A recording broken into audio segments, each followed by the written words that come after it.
कई बार लोगों ने उन्हें लहरों पर तैरते पाया। उनकी समाधि एक शानदार जगह है और वहां उनका एक भक्त है। उसका चेहरा बिल्कुल मायम्मा की तरह हो गया है।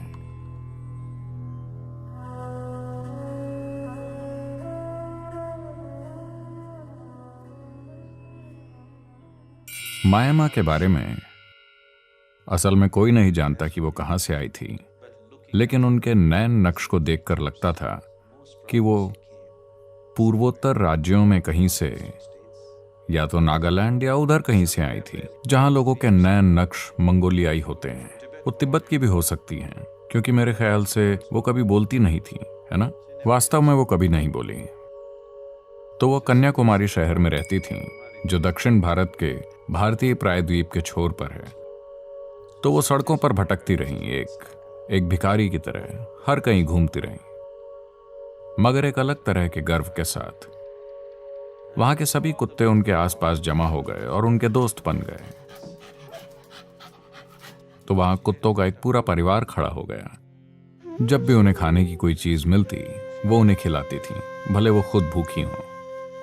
तो वो इस हद तक चली गई थी, दक्षिण भारतीय होटलों में कुछ व्यंजन खरीदने के लिए नहीं होते हैं। मैं आपको बता रहा हूं, कुछ व्यंजनों को रेस्तरां के सामने एक कांच के शोकेस में प्रदर्शित किया जाता है, जैसे इडली। आमतौर पर इडली नहीं, वड़ा, कोई मिठाई और लड्डू। यह आमतौर पर किसी शुभ दिन जैसे पूर्णिमा को किया जाता है। वो उस दिन का खास भोजन होता है। तो वो इस हद तक चली जाती थी कि उस खाने को झपट कर कुत्तों के आगे फेंक देती थी। तो कई बार ऐसी घटनाएं भी हुई जहां उन्हें पीटा गया और गालियां दी गईं। तो समाज उनसे कठोर व्यवहार कर रहा था, क्योंकि उन्हें बस एक गैर जिम्मेदार चोर की तरह देखा गया, किसी संत की तरह नहीं, क्योंकि किसी को उनमें संत जैसा कुछ नहीं दिखता था। क्योंकि संत का मतलब है कि उसे एक खास तरह के कपड़ों में होना चाहिए, उसके माथे पर 3 लकीरें होनी चाहिए और उसे सही चीजें कहनी चाहिए और उसे निर्जीव होना चाहिए। लेकिन वो हिम्मती थी। लेकिन कई बार लोगों ने उन्हें लहरों पर तैरते पाया। वो लहरों के ऊपर तैर रही थी। इस बात ने लोगों को हैरान कर दिया और वो उन्हें थोड़े सम्मान से देखने लगे। बाद में कोई व्यक्ति जो उनसे जुड़ा था, वृद्ध होने पर उन्हें सेलम नाम की जगह पर ले आया और वो अपने देहांत तक वहीं रहीं, वहीं अपना शरीर छोड़ा। उनकी समाधि एक शानदार जगह है। शानदार मतलब वैसे नहीं, वो बस सीमेंट से बनी एक छोटी सी चीज है, एक छोटा सा घर, मगर वो वाकई बहुत बहुत बहुत शक्तिशाली है। तो मैं एक छोटे से हिल स्टेशन पर था जो इस जगह के करीब है। And that day happened to be a Paurnami, that is a full moon day. और वो पूर्णिमा का दिन था। तो कोई इस मायम्मा उनके समाधि की बात कर रहा था और मैंने कई लोगों से उनके बारे में कई बातें सुनी। तो हमने सोचा कि हम कार से वहां चलते हैं, क्योंकि ये पूर्णिमा की शाम है, चलकर देखते हैं। किसी ने आकर बताया कि वहां पूर्णिमा की शाम को कुछ खास होता है। तो जब मैं शाम को 5, साढ़े 5 बजे के करीब पहुंचा तो वहां कोई नहीं था। तो हम अंदर चले गए और एक छोटे से कमरे में बैठे, सिर्फ 10 बाय 10 का एक कमरा, जिसमें उनकी एक बड़ी तस्वीर थी। उनके चेहरे पर ज्यादातर तिब्बती महिलाओं की तरह काफी झुर्रियां हैं, लगभग उसी तरह का चेहरा, मगर वो जगह विस्फोटक है।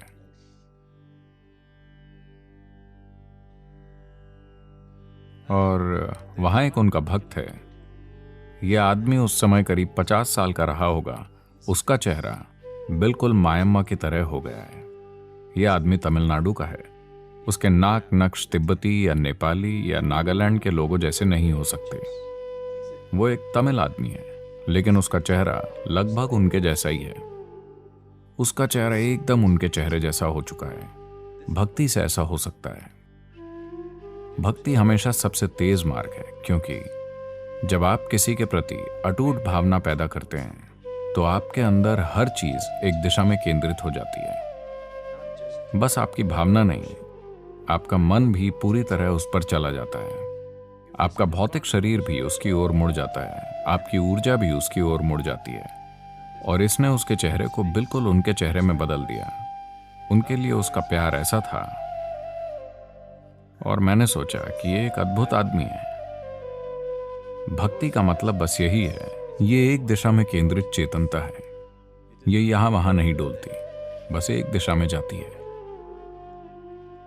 इस जीव के अंदर जो कुछ है, जब उसे एक दिशा में डाल दिया जाता है तो चीजें यूं होंगी कि आपने सोचा भी नहीं होगा कि ऐसा हो सकता है। मैं चाहता हूं कि आप मुड़कर देखें भारत के आध्यात्मिक इतिहास को। You will see आप भक्तों को अद्भुत चीजें करते पाएंगे। उनके आसपास होने वाली घटनाएं इतनी चमत्कारी थीं कि किसी को विश्वास नहीं होता था। उनके पास ज्ञान नहीं था, उनके पास कोई दूसरा मंत्र तंत्र नहीं था। एकमात्र चीज थी एक ही दिशा में केंद्रित भक्ति, बस। जो चीजें उनके अंदर और उनके आसपास हुईं वो कुछ ज्यादा ही चमत्कारी थीं। उनके आसपास अद्भुत चीजें हुईं और लाखों लोग सिर्फ उनकी मौजूदगी से ही अभिभूत हो जाते थे। उनके पास सिर्फ एक ही दिशा में केंद्रित भक्ति थी, बस।